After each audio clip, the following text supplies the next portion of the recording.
अस्सलामुअलैकुम। आज की वीडियो का टॉपिक बहुत कुछ है, ठीक है? एक तो मैंने बताना है कि कौन-कौन से डिविडेंड टाइप इन्वेस्टर होते हैं।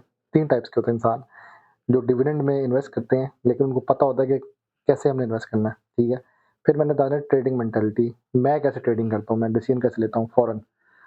एक नई चीज़ मैंने पहले भी 2-3 वीडियो में बताई थी, वो स्टॉक स्क्रीनर है, वो दिखा दूँगा, वो इसके साथ लिंक हो जाएगी, ठीक है? फिर मैंने एक सबसे जो मुश्किल चीज़ है ना, कि आपके कितने स्टॉक्स होने चाहिए एक पोर्टफोलियो में। ये किसी को भी पता नहीं चलता। बड़ी वीडियोज़ हैं, यूट्यूब पे भी हैं, इंस्टाग्राम पे भी, फेसबुक पे, हर जगह पे हैं और कोई गाइड नहीं कर पाता कि कितने स्टॉक्स आपके एक पोर्टफोलियो में होने चाहिए।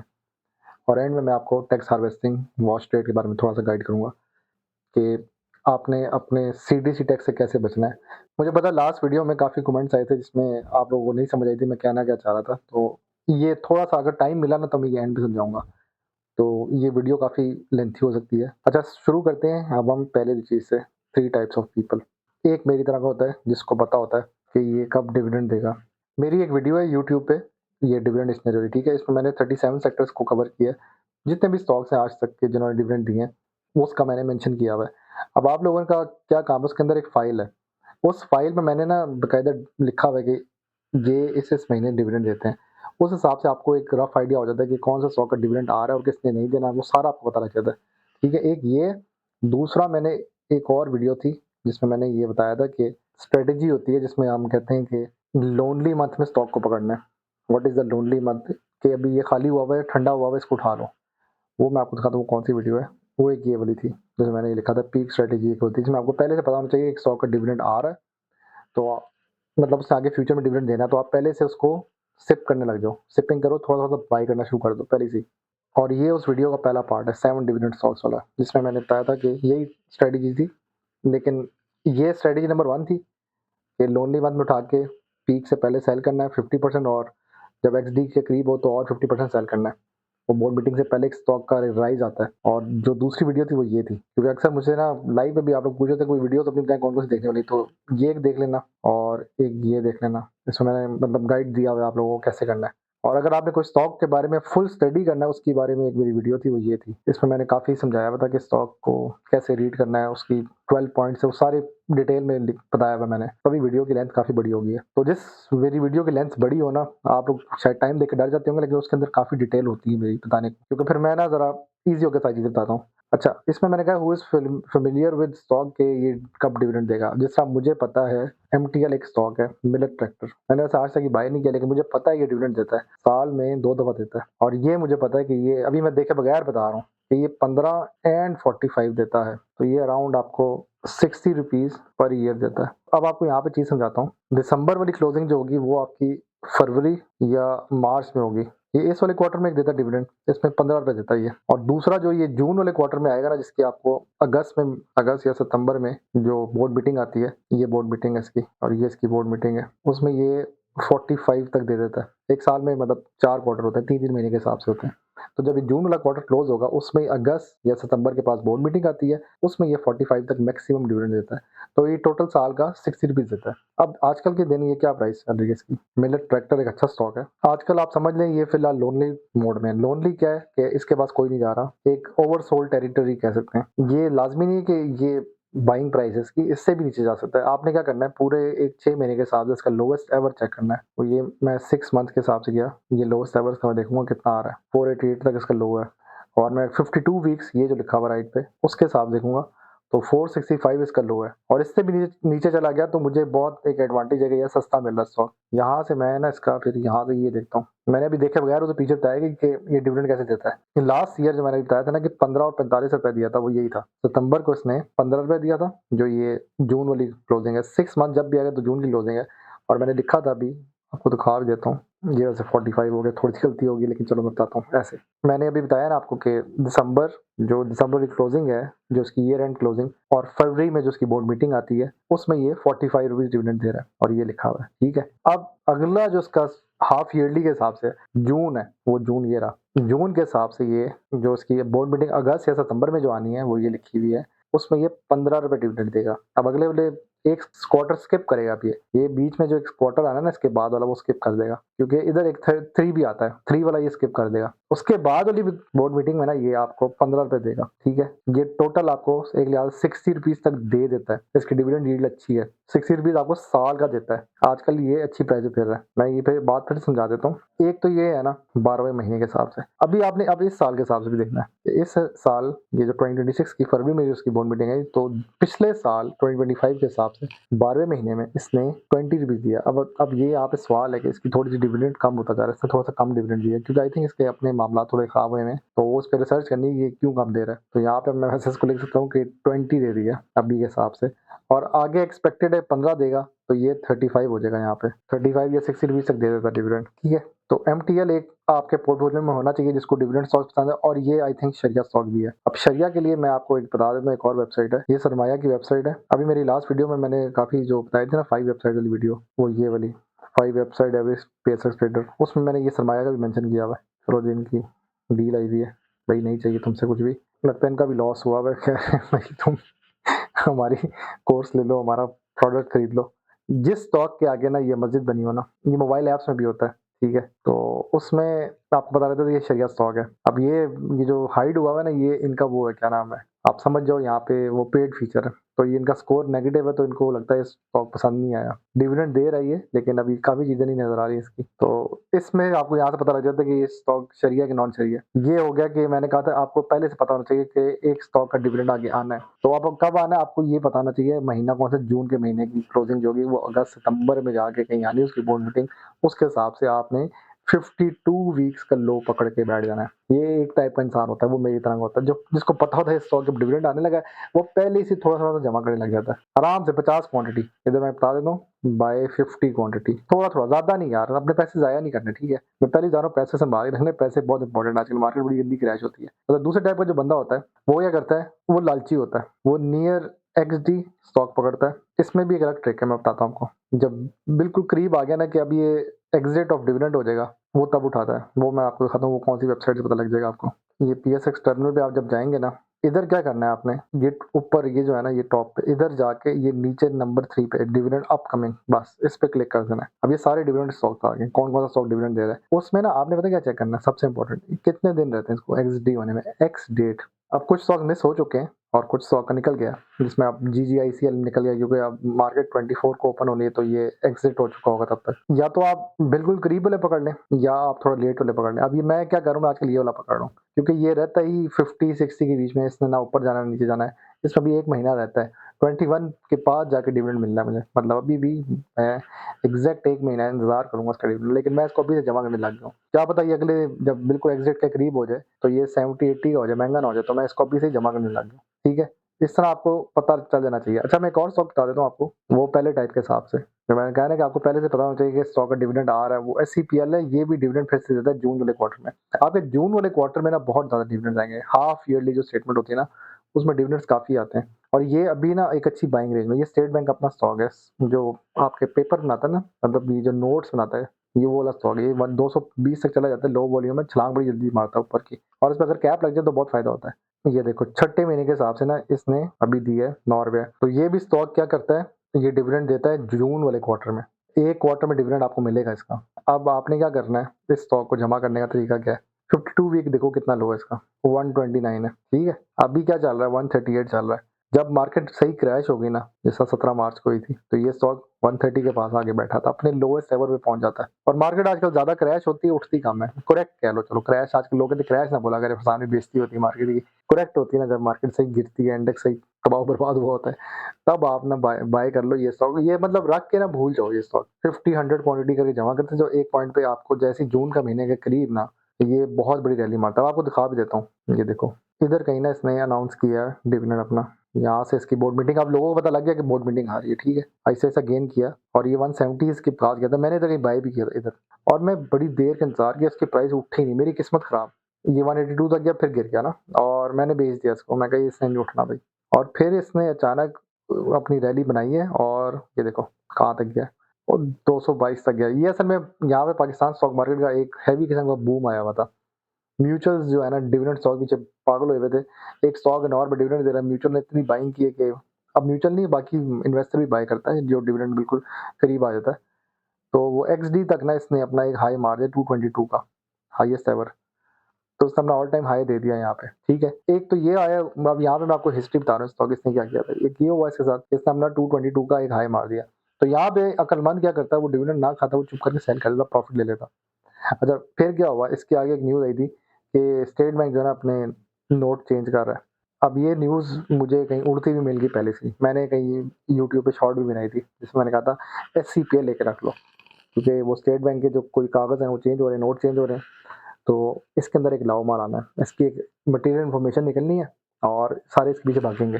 तो मैंने यहाँ लोगों को बाय करवाया था 160 के पास, बड़े लोगों ने थैंक यू भी किया उसके बाद मुझे, ठीक है। अच्छा, उसके बाद क्या हुआ, ये बूम आया इसके अंदर, वो गया 215 तक। तो जिसने यहाँ पे बाई किया हुआ था ना, वही बहुत कामयाब इंसान है। 2000 क्वांटिटी इसने बाई किया होता, 1,60,000 मतलब 3,20,000 डाला होता, तो वो 215 तक गया स्टॉक। तो बहुत हैवी प्रॉफिट कमा सकता था यहाँ पे वो बंदा इस स्टॉक से। तो ये वो स्टॉक है, इसमें अचानक बूम आता है। वैसे ठंडा रहता है भाई, कोई नहीं जाता इसके पास। आजकल वैसे अच्छे रेट पे बैठा हुआ, मैं बता रहा हूँ।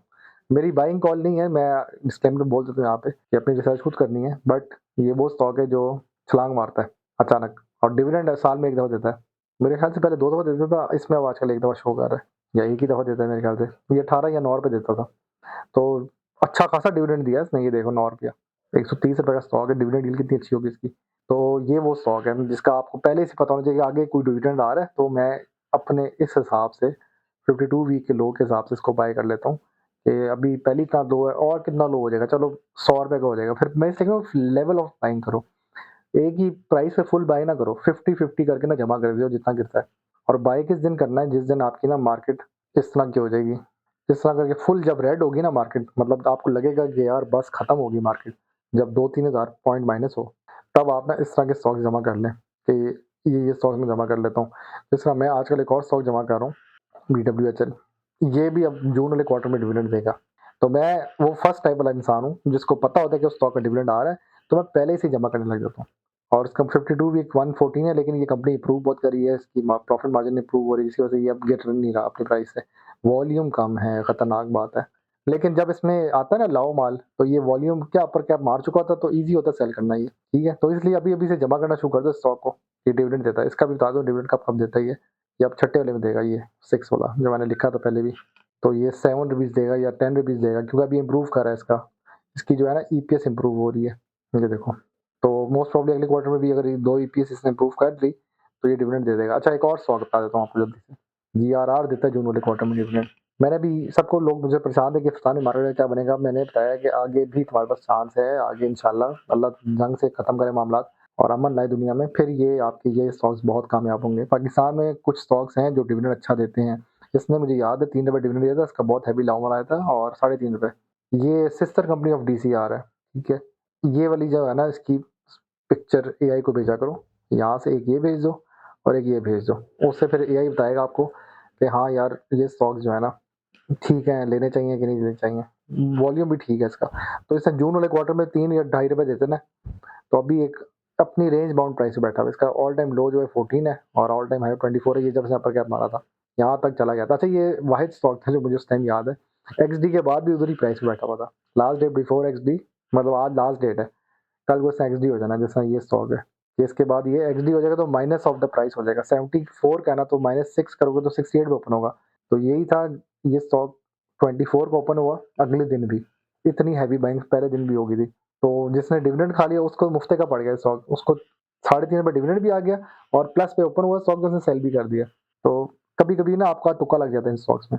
ये सेकंड टाइप के लोग जो near XD dividend exit of dividend stock उठाते हैं, जो जैसा हम लोग हैं कभी-कभी। मैं ये उठाना सोच रहा था, लेकिन मुझे टाइम नहीं मिला, मैं निकल गया था किसी जगह पे, सिग्नल नहीं था वहाँ, वरना मैंने स्टॉक उठा लेना था कि यार अब इसका लास्ट डेट है, इसको पकड़ लो। मेरे ज़हन से निकल गया कि इसकी मार्च 24 है, मुझे लगा 25th होगी। तो बिल्कुल नियर टू दैट आप वो स्टॉक पकड़ो कि इससे पहले कि ये एक्सडी हो जाए। अब मेरा ये सिर्फ फातमा पे नज़र है, नियर टू 28 या 29 मैं इसको उठाऊँगा, या मैं शुरू में उठा लूँगा, लेकिन मैं बिल्कुल करीब जाके ना स्टॉक पकड़ता हूँ कि यार अब इसमें एक्सडी हो जाए ना, इसको उठा लो, उसमें लाओ माल आ सकता है। और भी काफ़ी स्टॉक्स हैं, सैनिक तो मैं भी जमा कर रहा हूँ। अच्छा, तीसरा टाइप का बंदा बड़ा मज़े का होता है। वो क्या करता है, वो डिफरेंट चलता है, ऑपोजिट ऑफ विंड। आपने सोचा होगा कि ये 2 ही टाइप के होते होंगे, लेकिन तीसरा टाइप का भी बंदा है। वो एक्सडी के बाद बाय करता है। अभी एक्सडी का बताता हूँ क्या सीन है। अब एक स्टॉक है, उसने अभी डिविडेंड दे दिया है।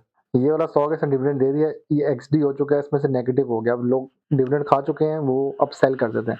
जब वो सेल करते हैं ना, तो इसमें एक अच्छा सेलिंग प्रेशर आ जाता है, तो ये नेगेटिव्स में जा रहा था स्टॉक। वो क्या करते हैं, वो इस चीज़ का इंतज़ार करते हैं कि स्टॉक की प्राइस अब गिर गई है, अब मैं बाय करूँगा, ठीक है? अब यहाँ पे अभी आप कह रहे होंगे इसमें कितना बड़ा फ़र्क आ गया, क्योंकि इसने कितना हाई मारा होगा, 170 का मार दिया होगा। ये इसका हाई था, 1 महीने के हिसाब से बताता हूँ, 173 का हाई था इसका, ठीक है? उसके बाद ये एक्सडी हो गया, अब ये नेगेटिव चला गया 155, ₹15 माइनस हो गया।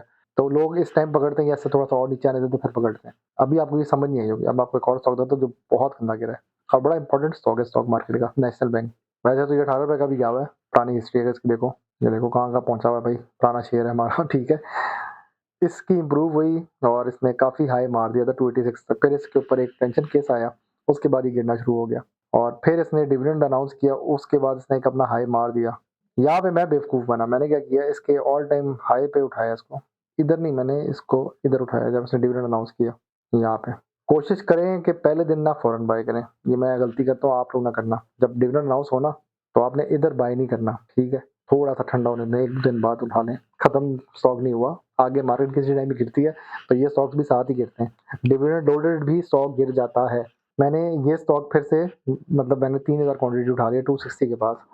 अब वो एक्सडी हो गया, ये जिस तरह एक्सडी हो गया, इसके अंदर से -35 निकल गया। ऊपर से ये लोअर लॉक की तरफ चला गया। ये इसका नहीं लोअर लॉक था, 177 पे था, अभी तो 116 पे आ गया, 166 पे आ गया। पहले 177 के पास था, तो ऑलमोस्ट वहाँ तक पहुँच गया था ये। तो मैं एक लिहाज से, अब मैं क्या कहूँ, मैं खुद नेगेटिव में चला गया स्टॉक के।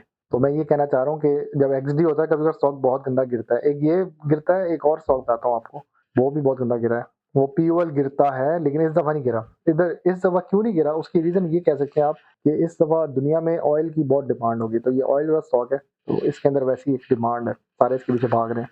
जब डिमांड होती है तो स्टॉक की प्राइस बढ़ जाती है, तो ये वही चीज़ है, ये बच गया। वरना मुझे याद है ये जब गिरने पे आता है ना, तो उसका ग्राफ आप देखो, ये इस तरह का एक पीक मारता है, फिर ये गिरता है ज़मीन पे, ठीक है? इसका ये पीक मुझे याद है 740 का, और उसके बाद ये गिरा है, ये देखो कहाँ तक आया है, 588 तक गया था, ये अब शो नहीं कर रहा, मुझे याद है 588 तक गिर गया था ये पीओएल साहब। तो ये गिरता है बहुत गंदा, और ये 600 के बीच में रहता है आजकल के हिसाब से। फ्यूचर में मुझे देखेगा पता लगे 300 के पास फेरो फरसान भी आपकी वीडियो में देखा था, फँस गया। तो ये स्टॉक्स गिरते हैं जब एक्सडी हो जाते हैं। अब आप कह सकते हैं कि हम फँस जाएँगे स्टॉक में, हाँ, आप फँस सकते हो, लेकिन मैं एक बात बता देता हूँ, इनका बेस्ट होता है कि इनको लोनली मंथ्स में उठाना चाहिए। अब इसका लोनली मंथ मैं फिर से बता देता हूँ, मैंने 1.5 साल पहले या 1 साल पहले वीडियो में बताया था, और वो वीडियो भी मैं बताता हूँ कौन-सी है, इधर किसी वीडियो में मेंशन भी है वो। ये 2-3 वीडियो तो मेंशन हो चुका है स्टॉक मेरा। एक तो इस वाली वीडियो में आपको शायद ये नज़र आएगा, या आपको इस वाली में नज़र आएगा, या आपको इस वाली स्टॉक वाली वीडियो में नज़र आएगा ये स्टॉक। तो मतलब मैंने मेंशन किया हुआ है स्टॉक, और मैं आपको वैसे अभी फिर से एक रिहर्सल में बता देता हूँ क्या होना है। इस स्टॉक का ना एक याद कर लो, ये अब वाले क्वार्टर में डिविडेंड नहीं देगा, ठीक है? जब एक स्टॉक डिविडेंड ना देना किसी एक क्वार्टर में, तो वो उस वाले क्वार्टर में बहुत कह लो बुरी तरह गिरता भी है, क्योंकि एक स्टॉक की आदत होती है, वो गिर जाता है। पब्लिक एक्सपेक्ट ज़्यादा करती है कि डिविडेंड देगा, वो नहीं देता तो वो सेल हो जाता है। आगे इसकी ना एक बोर्ड मीटिंग आती है, अभी ये देखो हाफ ईयरली दे रहा है ये। इधर एक 3 वाला भी आता है, ये 3 वाले में नहीं देता। जो आपका मार्च के बाद आ रही है ना, अप्रैल मई वाले क्वार्टर में ये डिविडेंड नहीं देगा। अभी मार्च चल रहा है, इसके बाद अप्रैल मई वाले क्वार्टर में ये डिविडेंड नहीं देता। मतलब मार्च का जो क्वार्टर है उसकी बोर्ड मीटिंग मई में आती है, उसमें ये डिविडेंड नहीं देता, फिर ये थोड़ा-सा गिर जाता है। तब तक ये एक अच्छी प्राइस पे आ जाता है। तो ये जमा करने वाला स्टॉक है, जब ये गिरता है ना, इसको और बाय करो। ये पोर्टफोलियो में होना चाहिए स्टॉक। अब आप कहेंगे नॉन शरिया, हाँ, ये है नॉन शरिया स्टॉक। ये मेरे ख्याल से पास में शरिया था, लेकिन अब नॉन शरिया हुआ हुआ है। तो ये वो स्टॉक है जिसको मैं बता रहा था कि जब ये गिरता है ना मई के बाद, तब तक ये 550 तक आता है या 580 तक भी आ जाता है। अभी कंफर्म नहीं है इस दफ़ा आता है कि नहीं आता, क्योंकि जंग चल रही है। ये बड़ी कहानी अजीब-सी है। तो जंग तक आपको ये स्टॉक महँगा ही मिलेगा। ठीक है, ये 3 टाइप के लोग थे जो एक्सडी के बाद कोई उठाता है स्टॉक। तो कोई बंदा होगा को नेशनल बैंक को अब उठा सकता है, क्योंकि वो एक्सडी हो गया, और वो अगर अगले किसी क्वार्टर में डिविडेंड देगा, तो वो अभी यहाँ से जमा करना शुरू कर देगा। ये थे वो 3 टाइप के लोग, ठीक है। अब यहाँ पे अब आपको मैंने इसके बाद बताना है ट्रेडिंग मेंटालिटी। सबसे मुश्किल चीज़ यही है। आप लोग ना फ़िल्टर लगाते होंगे और काफ़ी कुछ देखते होंगे। मैं ट्रेडिंग मेंटालिटी बताता हूँ क्या करता हूँ मैं। मैंने एक हैशकॉल को अगर मैं दिखाता हूँ ना यहाँ पे, कैंडल्स के हिसाब से, यार ये वेबसाइट बहुत मज़े की है, इसमें न्यूज़ भी आती है, सारा कुछ है कि किस स्टॉक का क्या कुछ चल रहा है। टाइम फ्रेम बहुत इंपॉर्टेंट है। एक तो आप दिन के हिसाब से टाइम फ्रेम बना लो कि इसने हर दिन के हिसाब से किस-किस प्राइस पे उतरा है ये स्टॉक। मैक्सिमम कहाँ तक गया है, नेगेटिव कहाँ तक आया है। ड्यूरिंग द मार्केट ना जब सुबह उठती है मार्केट, शुरू-शुरू में आपको एक स्टॉक हाई प्राइस में ओपन मिलता है, ठीक है? वो बहुत इंपॉर्टेंट है, किस हाई प्राइस पे ओपन हुआ है और 1 आवर टाइम फ्रेम में भी चेक किया जा सकता है, लेकिन ड्यूरिंग द मार्केट मैं कहता हूँ 15 मिनट बहुत इंपॉर्टेंट होते हैं। और जब भी स्टॉक में आपने ट्रेडिंग करनी है ना, ये नीचे जो वॉल्यूम आ रहा था, इसको देखना होता है। अब मैं बहुत बेसिक्स बात समझाऊँगा क्योंकि मैं खुद टेक्निकल में इतना अच्छा नहीं हूँ, मैं पहले ही बता रहा हूँ। अब आप कहेंगे जी टेक्निकल अच्छा नहीं तो बता क्यों रहे हैं? मैं सिर्फ ये बता रहा हूँ, ये जो कैंडल्स है ना, इन पे बहुत फ़ोकस करना है। आपको लग रहा होगा कि ये जो रेड कैंडल है, आपको ऐसा लग रहा होगा ना कि ये खाली सेलिंग हुई है, बाइंग नहीं हुई।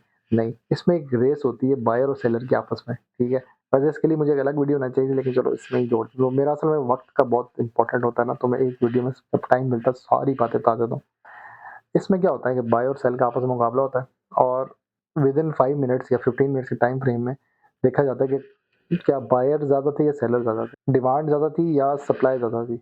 वो अगर तो सप्लाई ज़्यादा थी, मतलब सारे बेच रहे हैं, सप्लाई कर रहे हैं, डिमांड कम है, बाय कम हो रहा है, तब आप कह सकते हैं कि रेड कैंडल जीत गई है। और अगर डिमांड ज़्यादा है, सारे बाय कर रहे हैं, पता नहीं क्या हो जाएगा स्टॉक के अंदर और सप्लाई कम है, कम लोग बेच रहे हैं, तब ग्रीन कैंडल इस तरह की जीत जाएगी। अब यहाँ पे बहुत ज़्यादा उस तरह की टर्म आती है कि जी ग्रीन के बाद एक रेड आएगी तो फिर एक छोटी-सी ग्रीन बनेगी, वो इस तरह की काफ़ी हैं, ठीक है, वो बनती रहती हैं।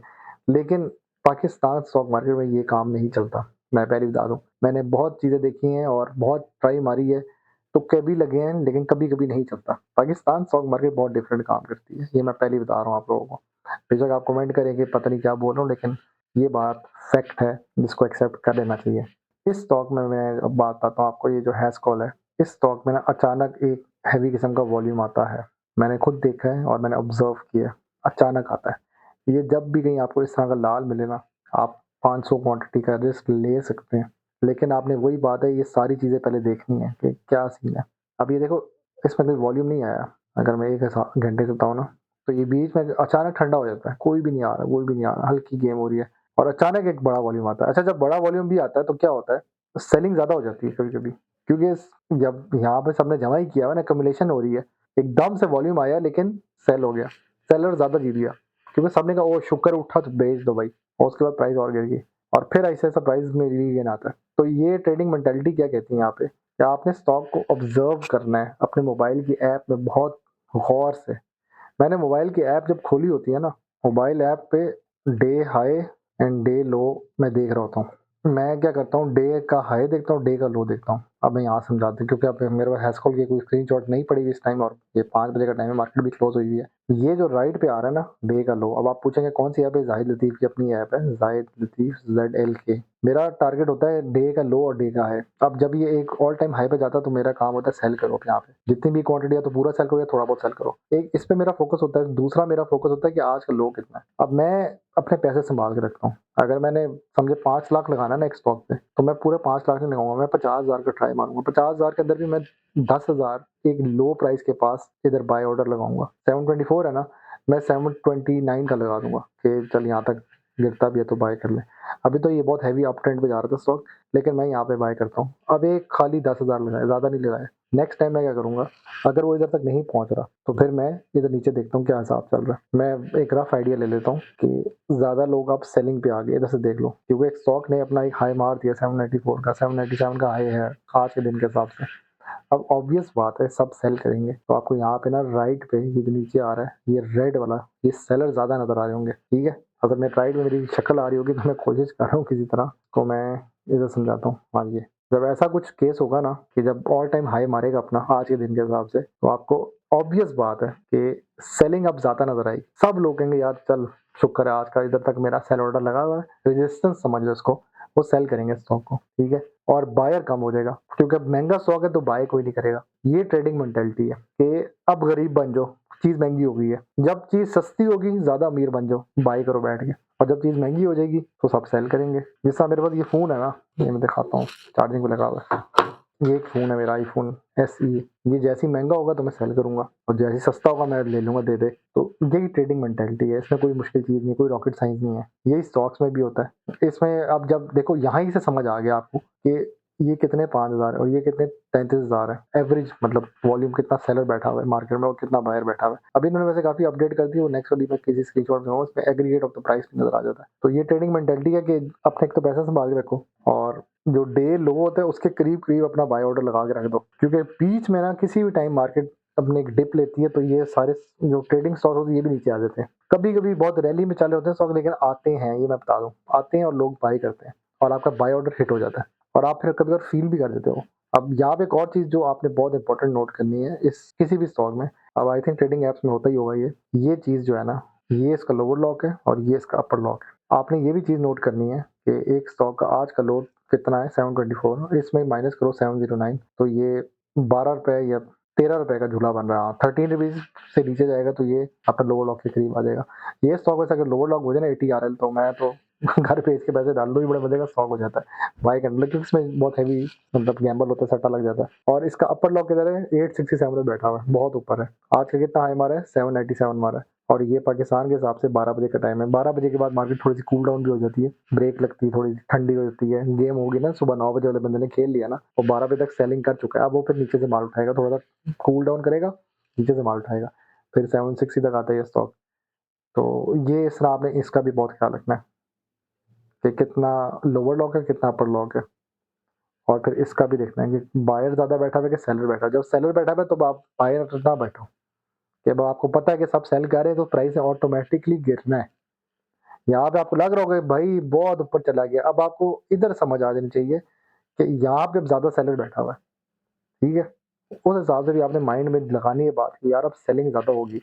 कभी-कभी ऐसा होता है, कभी-कभी मैं बता रहा हूँ, इसी इसी जगह पे ना एक बड़ा बाय ऑर्डर आ जाता है। जैसा 14,000 है ना, इधर क्या होगा 25,000 का एक हैवी सा बाय ऑर्डर आ जाता है। उसको चेक करने के लिए ऐप के अंदर मार्केट डेप्थ बाय वॉल्यूम होता है, वो चेक करना पड़ता है कि एक नीचे हिडन ऑर्डर्स होते हैं, उसके साथ पता लगता है कि एक बहुत बड़ा इंस्टीट्यूशनल बाय बैठी होती है। वो एक इस तरह की कैंडल दिखाती है आपको, ये जो कह लो समझो एक बहुत बड़ी ग्रीन कैंडल नज़र आ जाती है। उससे क्या होगा कि एकदम से ना जंप आती है प्राइस में। तभी मैं कह रहा हूँ ना कि हम कहते हैं ना कि जी लाल के बाद ग्रीन कैंडल वो हम लगा रहे होते हैं, ये स्टॉक मार्केट में ना टेक्निकल्स थोड़े नहीं चलते। वो एक इंस्टीट्यूशनल बायर आता है, वो उठा देता है स्टॉक को। आपकी सारी ये जो ग्रीन, रेड, डोजे और पता नहीं बुलिश एनगल्फिंग वगैरह ये इधर फेल हो जाती है। क्योंकि जब एक मोटा पैसे वाला बंदा आता है ना, हमारे असल में मोहल्ले में ना एक होता था, एक अमीर बच्चा होता था, उसको कहते थे जा बैट और बॉल भी लेके आ, तो वो खरीद लाता था, ये ले जी बल्ला और ये ले बॉल। उसको हम पहली बैटिंग भी देते थे, जल्दी आउट भी करते थे, फिर पूरा मैच हम खेलते थे। तो वही वाला हिसाब इधर भी है कि एक अमीर बच्चा आता है जब एक बड़ी कैंडल आती है ना, वो सारा काम हिला के रख देती है, आपके सारे टेक्निकल्स को उड़ा के रख देती है। तो आपने वॉल्यूम पे बहुत हैवी फोकस करना है। ये जो वॉल्यूम है ना, इस पे फोकस करना है। आपको जिस दिन वॉल्यूम की समझ आ गई ना कि किसमें कितना वॉल्यूम डल रहा है, फिर आपको सब ईज़ी लगेगा। अच्छा वॉल्यूम से ही मैं आपको नई चीज़ बताऊँगा, जो मैंने इधर मेंशन भी किया हुआ है, वो है आपका स्टॉक स्क्रीनर। मैंने कहा था ना ये लिंक करूँगा इसको इसके साथ, तो आ जाएँ अब आपको इधर लेके जाता हूँ। ये स्टॉक स्क्रीनर कहाँ से मिलेगा आपको? ये मार्केट में जाएँगे, चलो मैं पहले यहाँ मेन वेबसाइट पे जाता हूँ। ये वेबसाइट ओपन हुई, ये जो है ना, इस पे गए, यहाँ पे ना ये राइट पे 30 डे वॉल्यूम एवरेज से आपको ओवरऑल पता लग जाता है कि किस-किस स्टॉक में गेम डल रही है। इस पे 1 दफ़ा क्लिक किया, 2 दफ़ा क्लिक किया तो ये टॉप के 30 डे वॉल्यूम के हिसाब से आ जाता है। तो आपको ये टॉप 20 आइटम्स नज़र आ जाएँगे जिनमें गेम डल रही है और ये चेंज भी होते रहते हैं। के इलेक्ट्रिक एज़ यूजुअल हमारे मैं कहता हूँ बुजुर्गों का स्टॉक है, इसमें बचपन से गेम चल रही है। बीओपी ये भी पुराना स्टॉक है, ये पुराने स्टॉक्स हैं, ठीक है? सुन लो मैं अभी यहाँ से मैं आपके सामने ऐसे आइडिया पे बोल देता हूँ। अब ये वही स्टॉक लेफ्ट पे आएँगे। एक बीओपी है, एक सी एनर्जी है, एक डब्ल्यूटीएल है, एक हमडल है, एक आपका पीआईबीटीएल है, ठीक है? ये 5 स्टॉक्स लिख लो कहीं पे। टेली छठा स्टॉक कर लो और आजकल पेस आया हुआ है। ब्रोकर का स्टॉक समझ लो, जो ब्रोकर के फेवरेट है पेस है, डब्ल्यूटीएल है। इनमें ब्रोकर को कमीशन ज़्यादा मिलता है और टेली हो गया, हमडल हो गया, डब्ल्यूटीएल, के इलेक्ट्रिक, सी एनर्जी, ये स्टॉक्स पक्के हैं। बीओपी भी था क्योंकि बीओपी 3-4 रुपए का होता था एक टाइम पे, ये उस टाइम का वॉल्यूम डला हुआ है और आज भी लोग और बाय करते हैं कि अब इसकी इम्प्रूव हो रही है, ठीक है? ये स्टॉक्स अब इधर भी नज़र आएँगे आपको। मैंने के इलेक्ट्रिक बोला, मैंने बीओपी बोला, डब्ल्यूटीएल बोला, सी एनर्जी बोला, हैस्कॉल भी उस टाइम 3 रुपए का होता था, आजकल 17 के पास गिरा है। यूनिटी 120 के एक टाइम पे होता था, अब ये बहुत गंदा गिरा है, आज 9-8 रुपए के पास आ गया। नेशनल बैंक एक टाइम पे 18 रुपए का होता था, तो ये आजकल भी उधर ही टॉप 10 में आता है। PIBTL ये ₹6 का स्टॉक आज आपका 15 और फिर 22 का हाई मार के आया हुआ है। निषाद चूनिया का स्टॉक अब मैं पुराने टाइम के हिसाब से बता रहा हूँ। ये भी आपका ₹17 ₹10 का स्टॉक होता था, डिविडेंड अच्छा देता था उस टाइम। वात्सल अब नया आ गया, बाइको देखो मैंने अच्छा ये बाइको की हैरत की बात है, ये बाइको सिनर्जी एक ही स्टॉक है, ये कैसे इधर आ गया? मुझे अब शक हो रहा है इस पे, क्योंकि इसमें ट्रेडिंग नहीं हो रही, देखा ये ट्रेडिंग नहीं हो रही, 0 लिखा हुआ है। टैली आ गया, हमनेल भी आ गया, ये लो। मैंने जो स्टॉक्स के नाम लिए वो सारे इधर आपको नज़र आ गए, ठीक है? तो ये वो स्टॉक्स हैं जिनमें आपको पता लगता है कि अभी 30 डेज़ से ज़्यादा की इसमें गेम हो रही है। अच्छा ये वासन में इसलिए गेम हो रही थी क्योंकि इसने रिसेंटली राइट शेयर दिया था, इसके अंदर भी गेम डाली। अब मैं आपको एक और बात बताता हूँ। आपने मार्केट के दौरान एक ये चीज़ चेक करनी होगी, ये जो चेंज है ना, इसको 1, 2 ड्यूरिंग द मार्केट ये चीज़ चेक करनी है। सुबह उठे 9:35 पे, यहाँ पे फ़ौरन ओपन किया ऐसे करके। यहाँ पे आपको काफ़ी ऐसे स्टॉक्स नज़र आएँगे जिनका आपने नाम भी नहीं सुना होगा और जिनके आगे आर लिखा होता है ना, याद कर लो वो राइट शेयर होते हैं। इसमें ना होता क्या है, एक हेवी गेम चल रही होती है और आप बाय करके सेम डे सेल कर दो। इसमें बैठना मत, खेलना है। डे ट्रेडिंग के हिसाब से बता रहा हूँ। मतलब ये कहीं ओपन होता है ना 0.1 पे, इसको बाय किया, अब यहाँ से बता दो कितने पे ओपन हुआ होगा। इधर दिखाई नहीं रहा, लेकिन ये जब ओपन हुआ ये 0.1 पे हुआ होगा और एकदम से 1.01 का हाई मार गया होगा, क्योंकि इसके आगे परसेंटेज बहुत बड़ा आ रहा है। कितना परसेंटेज? 10,000 परसेंटेज गेन किया है। ये है क्या? मैक्टो फूड्स का या मिचल फ्रूट फार्म लिमिटेड का राइट शेयर है। कंपनी राइट शेयर क्यों देती है? उसको जब पैसे चाहिए होते हैं इन्वेस्टर से तो वो राइट शेयर रिलीज करती है, पब्लिक फिर उसके पीछे भागती है और राइट्स खरीदती है। महंगे पड़ते हैं लेकिन पब्लिक इसलिए कहती है सस्ते में मिल रहा होता है राइट। अब होता क्या है, सारे भागते हैं इन स्टॉक के पीछे। एक लिहाज से आइटम मजे का हो जाता है। हैवी ट्रेडिंग चल रही थी, वॉल्यूम बहुत डाल रहा होता है। अब इसमें वॉल्यूम देखो कितना आया, 30 लाख। तो वॉल्यूम अच्छा डाल रहा होता है, सारे लोग भागते हैं राइट्स के पीछे। वासल का आया, MFLR का आया, इसी तरह वेव्स का आया, यूनिटी का राइट अलग चल रहा है पहले का। तो ये राइट और आइटम में भी अच्छी गेम चल रही होती है। अब मैं नहीं बाय करता ये वाले आइटम्स, पता है क्यों? मुझे डर लगता है राइट से। मैं FCIBL टाइप ले लेता हूँ, इसमें वॉल्यूम कम है, ठीक है? एक फायदा क्या होता है, छोटा वॉल्यूम स्टॉक है। आपको अगर गलती से मिल जाए ना स्टॉक 20 से कम की प्राइस में, आप लेके बैठ जाओ। ये किसी भी टाइम ना हाई मारता है और 30-40 तक हो जाता है, वो सेल हो जाता है। तो ये वो स्टॉक्स हैं जिसमें आपको पता लग जाता है किसमें ट्रेडिंग चल रही है आजकल के हिसाब से। अच्छा अगर ये चीज़ ना समझ आए ना तो नॉर्मल क्या करो, इसको छोड़ दो। इसके अलावा एक और चीज़ है, मार्केट के अंदर मेन वेबसाइट पे जाओ और इधर से जाओ नीचे, ये अभी आपको दिन के हिसाब से बता देता है। इसको राइट पे ये वॉल्यूम है ना, इसको 1 दफ़ा, 2 दफ़ा, तो आपको टॉप 20 स्टॉक्स नज़र आ जाएंगे किस में गेम चल रही है। वासल में चल रही है, FNEL में चल रही है, के इलेक्ट्रिक हो गया, नेशनल बैंक हो गया, यूनिटी, पेस, ये सारे स्टॉक्स आपके सामने एक लिस्ट में आ जाएंगे। MDTL में चल रही होती है। MDTL भी मीडिया टाइम बड़ा पुराना स्टॉक है, ₹3 का होता था, ₹2 का होता था, चल पड़ा। अच्छा एक और स्टॉक है वो PASL, वो भी आजकल टॉप पे आ नहीं रहा, हैरत की बात है। वो बहुत लो पे आया हुआ है आजकल। परवेज सिद्दीकी का स्टॉक है, ये मैंने लेकर रखा हुआ है, 1.9 पे मैंने लिया था। नॉन कंप्लाइंट है। अब आप कह सकते हो जी नॉन कंप्लाइंट क्यों बताते हैं भाई, गेम चल रही होती है बंदा क्या करे। वॉल्यूम भी कम है लेकिन इसमें वॉल्यूम डलता है और ये 4.75 का हाई मार देता है, 0.73 का लो है। मैंने इसको इधर 1 के पास बाई किया है, 1.9 इधर ये मेरी बाइंग थी। मुझसे गलती हुई, इधर मैं 5,000 उठाना चाहिए था, पता नहीं मैंने थोड़ा सा क्यों उठाया, ज़्यादा उठाता। तो ये वो स्टॉक्स हैं जो एक चल जाते हैं। ये मैंने बता दिया आपको ट्रेडिंग व्यू का और जनरल के मार्केट में कौन-कौन से स्टॉक में गेम चल रही होती है। अब ये बहुत इंपॉर्टेंट सवाल है कि आपके पोर्टफोलियो में कितने स्टॉक्स होने चाहिए। इसके लिए मैं कोशिश करता हूँ, मैं अपना पोर्टफोलियो दिखाता हूँ आपको, अगर मेरे पास मुझे मिल गई कहीं पे पुरानी ईमेल अपनी। अच्छा ये मेरा पोर्टफोलियो है 2023 में, ठीक है? और मैंने कुछ स्टॉक्स बेचे थे जिसमें आपका T+2 चल रहा था और ये नीचे 1000 बेचे थे 80 के पास, क्योंकि मार्केट में एकदम से बूस्ट आया था। और APL 288 का, PSO 141 का, ATRL 150 का, आज 900 के पास फिर रही है, 800 के पास। PPL मैंने बेचा था 71 का। अब आप कहेंगे फरसान भी आपने कहा नहीं कभी बाय, मैंने किए थे एक टाइम पे, रखे थे आइटम्स। ये असल में कुछ मेरे ख्याल से मुझे याद है, ये जो स्टॉक्स थे ना, अब मुझे कुछ याद आ रही स्टोरी क्या हुई थी इस वक्त। ये स्टॉक्स मेरे अब्बू के थे, ठीक है? और ये मेरे अकाउंट में थे, तो अब्बू ने कहा था मेरे स्टॉक्स बेच के ना तुम पैसे निकलवा के मैंने अपना अलग अकाउंट खुलवाना है। तो ये अब्बू के स्टॉक्स मैंने फिर बेच दिए थे और बाकी स्टॉक्स जो मेरे अपने जाती थे वो मैंने छोड़ दिए थे। अब उस टाइम ये 2023 की बात है, मेरे पास कौन-कौन से स्टॉक्स है, 21 लाख मेरे पास अपना जाती था। अब मैं खुल के बता रहा हूँ चीज़ें, 21 लाख था 23 में। मैं जॉब करता था, मेरी जॉब भी खत्म हो गई थी, हाँ, मैं जॉब से निकाल दिया गया था, एयरपोर्ट की जॉब थी। Most probably I think I was kicked out और हमने असल में केस किया था उस टाइम। उन्होंने कहा तुम घर जाओ, तुम कौन सा केस कर रहे हो। उस टाइम मेरे पास क्या था, रह गया था एक APL था, अटक पेट्रोलियम लिमिटेड, क्योंकि आई थिंक ये डिविडेंड देता था इसलिए मैंने रखा हुआ था इसको। 295 के पास पे रहा था, 73,000 इन्वेस्टेड था। दूसरा मेरा एंग्रो फर्टिलाइजर मेरे पास बहुत देर का रहा है, मेरा ये एक पॉइंट का फेवरेट स्टॉक था। तीसरे नंबर पे EPCL था, ठीक है? ये 3000 रखा हुआ था, ये 70 के पास होता था, आजकल 42। अच्छा हाँ, ये अब डाउन ट्रेंड में चल गया था। इसने डिविडेंड बहुत दिए थे, फिर ये डाउन ट्रेंड में चला गया था क्योंकि एलएनजी का कोई इश्यू बन गया था पाकिस्तान में। इधर कहीं ना मैंने इस कंपनी का फिर लॉस भी बुक किया था, मुझे याद है। 42 तक आ गया तो फिर मैंने निकाल दिया था क्योंकि गिरता जा रहा था, ये बहुत गंदे डाउन ट्रेंड में आया था। मैं अक्सर कभी बताता भी हूँ कि मैंने ईपीसीएल में लॉस बुक किया हुआ है। ईपीक्यूएल उस टाइम भी था मेरे पास 1000 क्वांटिटी, 18 का होता था ये। अब ये देखो, ये 2023 में भी 25 का, आज 2026 है, 3 साल बाद ये इधर ही बैठा हुआ है, डिविडेंड देता था ये। अब आप हैरान हो गए कि एफएफबीएल कौन सा स्टॉक है।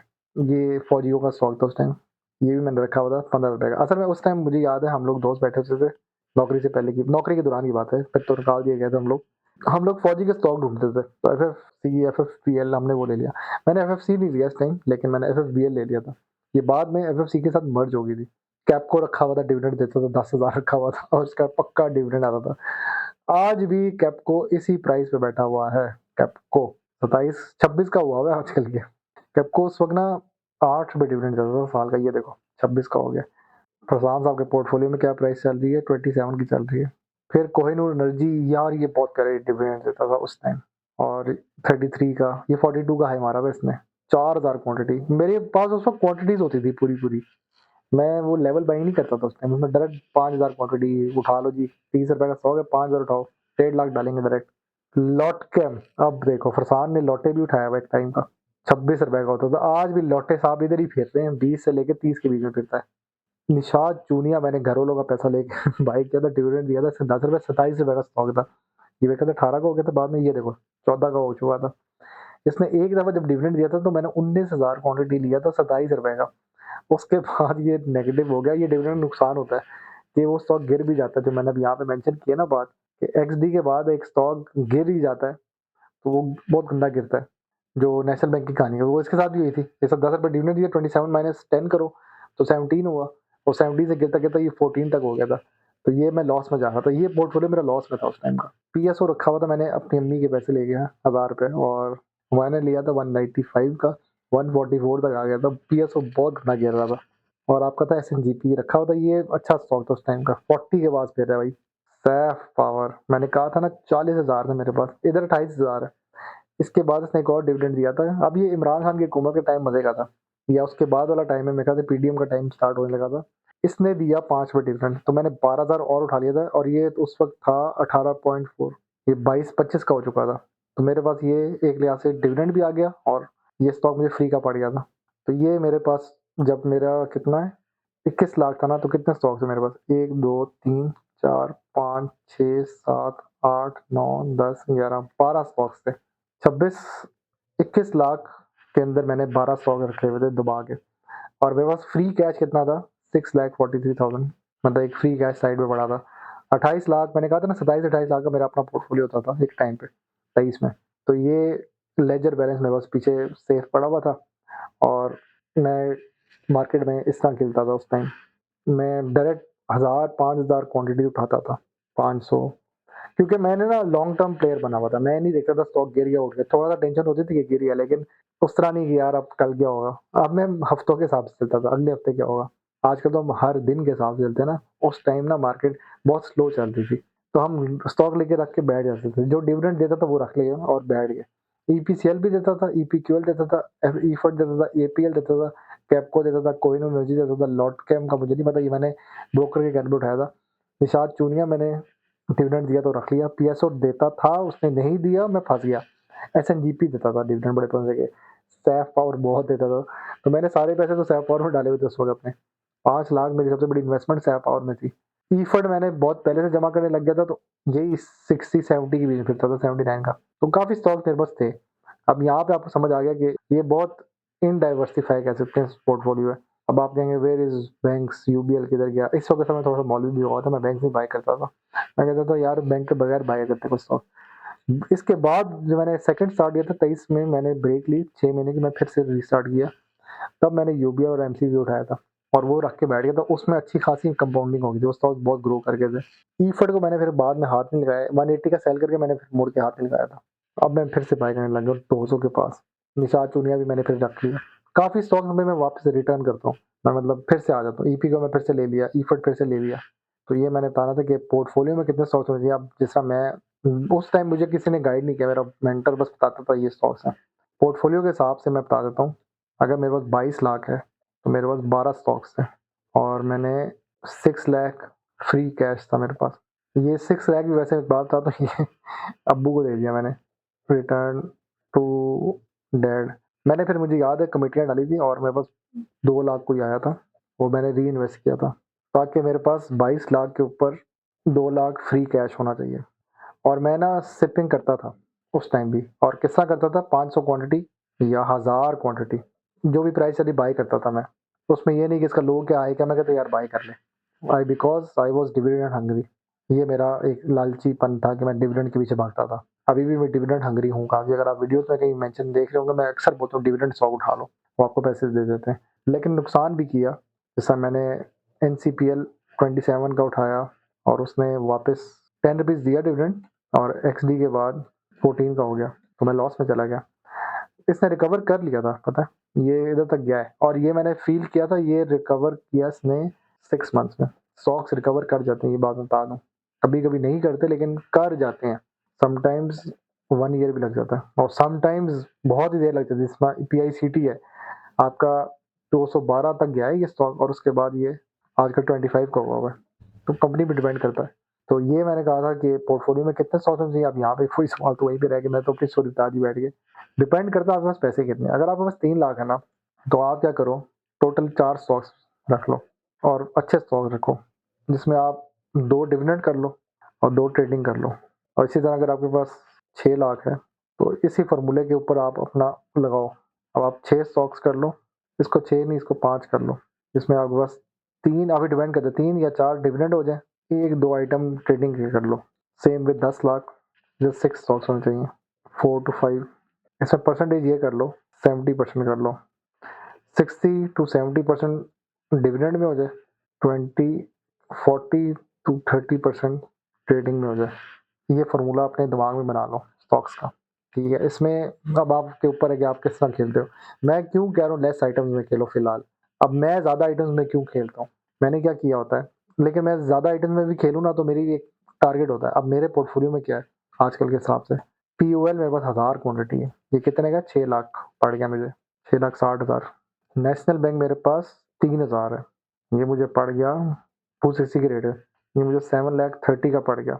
पैकेट मेरे पास अगर अभी आजकल के हिसाब से 1500 के रेट पे 700 क्वांटिटी है, तो ये ऑलमोस्ट 10 लाख मुझे पड़ गया।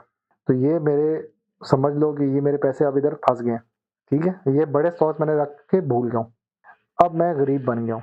अब मैं क्या कर रहा हूँ, जैसा मैंने BWHL इसको सिप करने लग गया हूँ, ये मेरे पास 200 क्वांटिटी हो जाएगा, ये 250 हो जाएगा। ई फंड मेरे पास 500 होगा। सैनी अब मैं ज़्यादा जमा कर रहा हूँ, 2000 हो गया आजकल। डिविडेंड वाला स्टॉक लालची हो ना, डिविडेंड के पीछे भाग रहा हूँ मैं अब। और ट्रेडिंग के हिसाब से मैं क्या कर रहा हूँ, जो मैं रख के भूल जाता हूँ और ट्रेडिंग में फिर करता हूँ, FCIBL हो गया, LSEVL हो गया, हैस्कॉल हो गया, इनमें मैं ट्रेडिंग कर रहा हूँ। अच्छा, इनको मैं सेल भी करता हूँ, इनको रखता नहीं हूँ मैं, सेल करता हूँ मैं, फिर से रीबाय करता हूँ नेक्स्ट डे। ये वो नहीं जो पड़े ही रह जाए। इनमें मैं हैवी गॉडजिला ट्रेड करता हूँ और मैं निकालता हूँ, फिर मैं रीबाय करता हूँ नीचे से। और कुछ और भी मैंने FCEM टाइप रखा हुआ है कुछ, और बैंकों में मैंने UBL, MEBL और MCB रखे हुए हैं। मैंने अभी फैसल बैंक पहले लिया था, मैंने अब निकाल दिया, वैसे मैं रख लेता था कभी कभी। तो यूँ मैंने क्या किया हुआ है, ट्रेडिंग स्टॉक्स रखे हुए हैं। अब इधर क्या हो रहा है कि ये क्वांटिटीज बहुत ज़्यादा है मेरे पास, तो ये मुझे महंगी पड़ गई। जैसा मैंने पोर्टफोलियो दिखाया ना, वो महंगी पड़ गई मुझे इंडायरेक्टली, कि यार ऑलरेडी पहले इतना ज़्यादा उठा के लिया, पैसे मेरे फंस गए। अब मैं इनका इन्वेस्टर बन गया हूँ। इसमें मैं क्या करूँगा, POL में इसको मैं 600 के पास और 620 के पास सिप करूँगा अपनी एवरेज को ठीक करने के लिए।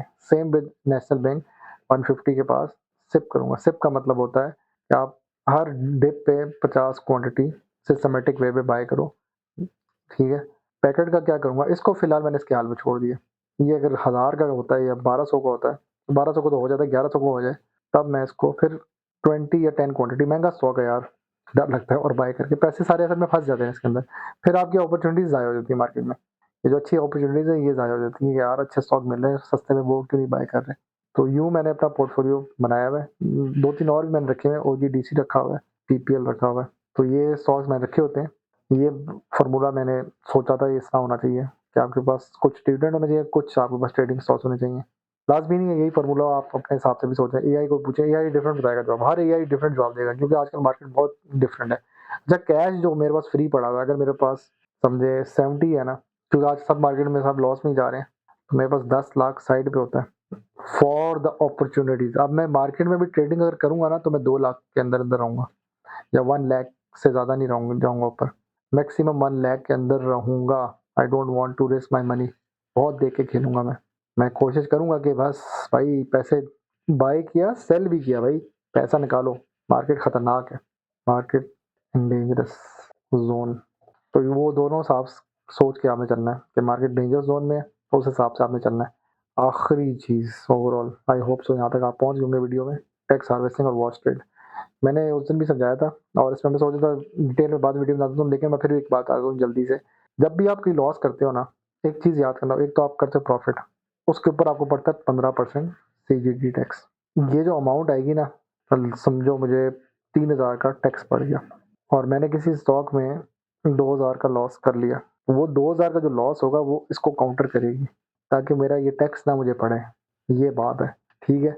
ये डिटेल में मैं आगे किसी वीडियो में बना के समझाऊंगा, इधर मैंने सिर्फ इतनी बात करनी है।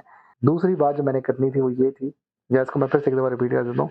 मैंने समझो NBP उठाया था 150 का, और मैंने इसको 285 का बेचा, उसके ऊपर मुझे टैक्स पड़ा जी 30,000 का। आगे मैंने किसी स्टॉक में लॉस कर लिया, जिसका मुझे मंडी वाले स्टॉक में लॉस हो गया, चलो 14,000 का। अब ये 30,000 का जो टैक्स है ना, माइनस 14,000 लॉस काउंटर हो जाएगा। अब मेरा बकाया जो टैक्स पड़ेगा मुझे, अब वो मुझे इधर एडजस्ट हो जाएगा इसके साथ। तो मैं अपने टैक्स को एडजस्ट कर रहा हूँ तो लॉस के साथ। तो स्टॉक मार्केट कहता है कि आप लॉस बुक कर लिया करो, बुरी चीज़ नहीं है। दूसरी बात, ये लॉस बुक करना अच्छी बात भी नहीं है कुछ पॉइंट में। इतना भी लॉस ना बुक कर लेना कि आपका कैपिटल खत्म हो जाए, लिक्विडेट। ये चीज़ का ख्याल करना, इतना भी लॉस ना बुक कर लेना, ख्याल करो थोड़ा सा। आखिरी चीज़, वॉच ट्रेड का वो मैंने बोलना था, उस वीडियो में जो समझा रहा था कि NCCPL का जो एक अजीब सा रूल है, अगर आपने एक स्टॉक में लॉस बुक कर लिया, अब 2 ऑप्शंस होते हैं यहाँ पे, फिर से बोल रहा हूँ, 2 options. Number 1, either you rebuy the same stock, लेकिन बाय भी तब करना है जब आपको पता है इससे नीचे नहीं जाएगा। जैसा FFC है, आपको पता है 450 से 478 तक रहता है, उससे नीचे नहीं जा रहा, 550 का हाई मार देता है, फिर आप लॉस बुक कर लो FFC में, if your buying is at 672। दूसरा ऑप्शन क्या है, avoid buying same stock in case to avoid watch trade. अब इधर मैं बता रहा हूँ एक बात फिर से, और आखिरी दफा, सेम मंथ में नहीं बाय करना अगर वॉच ट्रेड से बचना। वॉच ट्रेड में क्या होगा कि आपका जो टैक्स हार्वेस्टिंग है वो खराब हो जाती है, क्योंकि सिस्टम डिटेक्ट कर लेता है ड्यू टू फीफो रूल। मैं बताता हूँ क्या चीज़ है, फिर से समझाता हूँ। देखो होता क्या है, आपने 50,000 का लॉस बुक कर लिया FFC में। आपका जो ये लॉस है ना, ये टैक्स हार्वेस्टिंग को तंग करेगा थोड़ा सा, due to watch trade of NCCPL। और अब क्या होगा यहाँ पे, असल में मेरी ज़्यादा इंपॉर्टेंट बातें एंड में आ रही होती वीडियो के, यहाँ तक कोई पहुँचता नहीं वो और बात है। अब होता क्या है, अगर आजकल के हिसाब से आपने सेल किया ऊपर, आपने कहा जाए 50,000 का लॉस, आई डोंट केयर, और आपने फिर इंतज़ार किया 2 हफ्ते 3 हफ्ते, आप किसी तरह अगर 1 महीना इंतज़ार कर लेते, तब क्या होना था, आप FFC फिर उठाते इजीली 470 के पास, जब हैवी लोअर लॉक्स लगी मार्केट, तब आपके लिए ईजी है, it's easy for you tax harvest करना। टैक्स हार्वेस्ट क्या है, वो यही है, ये टैक्स हार्वेस्ट हो गया। लेकिन अब यहाँ पे एक और बात आ गई कि नहीं, मुझे पता है कि FFC फिर से गेन करेगा, तो आपने क्या किया, 470 का बाई किया था, फिर से नीचे से इधर 1 मंथ का इंतजार नहीं किया आपने, बिफोर 1 मंथ, एंड सेल 560 तक गया है मेरे सामने। इस पे एक अलग टैक्स पड़ेगा, वो आपका फिर चलता रहेगा, और फिर आप काउंट चलते जाओ सी राउंड में। तो मैं इस वाली चीज़ में आ गया, मैं टैक्स हार्वेस्ट से थोड़ा सा निकल गया, मैंने रीबाई के नीचे से और मैंने ऊपर जाके सेल कर दिया। अब यहाँ पे एक और बात आता हूँ, अगर आपने इस वॉच ट्रेड से बचना है ना, ये जो बड़ी अजीब सी चीज़ है, तो इसका ये ऑप्शन है, फिर से लिख रहा हूँ, to avoid watch trade change the stock. अब आपने एक दफ़ा लॉस कर लिया ना, उस स्टॉक के पास 1 महीने तक ना जाओ, डोंट टच। अब चेंज द स्टॉक में क्या है, आपको पता है FFC के अलावा भी स्टॉक्स है मार्केट में, इसमें PSO है, वो भी 370 के पास फिर रहा है, 360 340 तक आता है वो। इसको बाई करो हैवी क्वांटिटी में, एंड सेल 380 तक जाता है, सेल कर दो, तो यहाँ पे आप 30-40 रुपीज़ का झूला ले लो, 40 रुपीज़ स्विंग आ जाता है, ये काउंटर कर दो अपने आप को। तो ये मैं कह रहा था कि वॉच ट्रेड से भी बचना होता है, लेकिन हम सब लोगों ने क्या किया, मेरे समेत, हमने क्या किया, रीबाई किया स्टॉक नीचे से, उसमें हमें फ़ायदा भी हो गया कि हमें अब जब वो प्रॉफ़िट में जाती है मार्केट, मतलब प्लस में जाती है तो हम सेल कर देते हैं, वो हमें पैसे आ जाते हैं, टैक्स लगता ही लगता है, हमें प्रॉफ़िट हो जाता है। लेकिन वॉच स्ट्रीट हमें तंग करेगी, आई होप सो ना करे, तुक्का लग जाए हमारा। वॉल स्ट्रीट क्यों तंग कर रही है? वो फीफो रूल की वजह से कर रही है। फीफो रूल क्या कहता है? First in first out. मतलब आपने अगर एक दफ़ा सिस्टम में आपने स्टॉक बाय किया, जैसे आपने एक स्टॉक लिया एनबीपी 160 का पहले, फिर आपने अगली दफ़ा बाय किया 180 का, आपने अगली दफ़ा 220 का, फिर आपने 240 का और आपने फिर 250 का। तो फीफो रूल क्या करेगा? अब यार ये एक और चीज़ आ गई है। जब आप सेल करोगे ना, तो पहले ये 160 सेल होगा। ये चीज़ अलग है तो उसको मैं बिल्कुल अलग करना चाह रहा हूँ सबसे। लाइक 160 से लेके आपने एक सेल किया 285 पे, 160 बाय सेल एट 280। अब होना क्या है? मार्केट प्राइस क्या चल रही थी उस दिन? तो आपकी जो 1000 क्वांटिटी 160 पे बाय हुई हुई है ना, ये 280 माइनस 160 के हिसाब से आपको प्रॉफिट मिलेगा 140 का या 120 का बनता है मेरे ख्याल से। 120 का प्रॉफिट मिलेगा आपको 1000 क्वांटिटी का। इससे होना क्या है आपको बताता हूँ। जो नेशनल बैंक आपकी ऐप के ऊपर शो हो रहा होगा ना, आपके पास अगर 5000 क्वांटिटी है, उसकी एवरेज प्राइस आपको पड़ रही थी 230 या 220 के पास। अब जब आपने 1000 निकाल दिया तो नेशनल बैंक आपकी ऐप के ऊपर 1000 क्वांटिटी एवरेज शो करेगा अब ज़्यादा 240 के पास। ये चीज़ मैंने देखी है, होता है। क्योंकि आपकी पहली बाइंग जो थी 160 की थी, आपने सेल किया 280 का हाई पे, अगले दिन आपने 285 तक सेल कर दिया, ना नहीं किया, चलो छोड़ो उसको। लेकिन जो अब आपकी नेक्स्ट एवरेज प्राइस जो नज़र आएगी वो 240 तक नज़र आएगी, क्योंकि आपने अपना फीफो रूल के हिसाब से 160 ऑलरेडी एक निकाल दिया है, जो पहला आपकी बाइंग थी। अब अगली बाइंग जो है आपकी 180 के पास है, तो एवरेज जो है आपकी 180 के हिसाब से अब चल रही है। तो 180 के हिसाब से जो आपकी ओवरऑल एवरेज बनेगी, वो आपकी ऐप के ऊपर 240 शो करेगा। मुझे पता है ये चीज़ें अजीब सी हैं बताने में, लेकिन ये वो बातें हैं जो पूरी यूट्यूब पे चले जाओ आप, किसी भी चैनल पे चले जाओ, वो कोई भी नहीं बताएगा ये बातें। नो डाउट कमेंट्स आते हैं, बस जो आता है झालाना बातें करते हो आप, करें कमेंट, कोई मसला नहीं। लेकिन आप रिसर्च कर लेना, एआई से पूछना, वो आपको ये बातें बताएगा। अब मेरा एआई उस्ताद नहीं है, मैं ये खुद रिसर्च करता हूँ चीज़ों में, ठीक है? मेरी आदत है, मैं जब किसी चीज़ में घुस जाता हूँ ना, तो उसकी आखिरी दुम पकड़ के आता हूँ कि भाई कि है क्या इसके अंदर। क्योंकि मैंने बचपन में किताब पढ़ी थी, go to the last mile, और दूसरी किताब पढ़ी थी डूअर्स एंड ड्रीमर्स। किताबें नहीं थी यार ये, हमारी इंग्लिश की किताब में ना ये 2 चैप्टर्स हैं, तो आप लोग भी इनके बारे में रिसर्च करना। एक डूअर होता है, एक ड्रीमर्स होता है। एक होता है जो सोचता रहता है मैं ऐसे करूँगा, एक होता है जो करके दिखाता है, और एक होता है go to the last mile, आखिरी कदम तक जाओ भई, आखिरी उसका माइल कहाँ तक है, चेक करके वो है क्या उसके अंदर। तो मैंने इसलिए रिसर्च किया था इस बारे में भी कि ये आपकी एवरेज क्यों हिलती है, वॉच रेट क्या होता है, फीफो क्या होता है, फर्स्ट इन फर्स्ट आउट क्या होता है, एवरेज क्यों हमारी खराब हो जाती है स्टॉक्स की, हम बाय करते हैं। But these are the things you should know, जो कोई ब्रोकर वाला भी आपको प्रॉपर गाइड नहीं करेगा, उनको पता होगा या कुछ को नहीं पता होता। देखो वो भी आपकी तरह नॉर्मल इंसान है। This is what this whole video is all about. I hope so आपको वीडियो पसंद आ गई होगी। काफ़ी कुछ बता दिया यार, मैं भी थक गया हूँ बता के। अल्लाह ताला आपको खुश रखे, आबाद रखे, खुश रहें, एंड ईद मुबारक टू एवरीबॉडी। अल्लाह हाफ़िज़।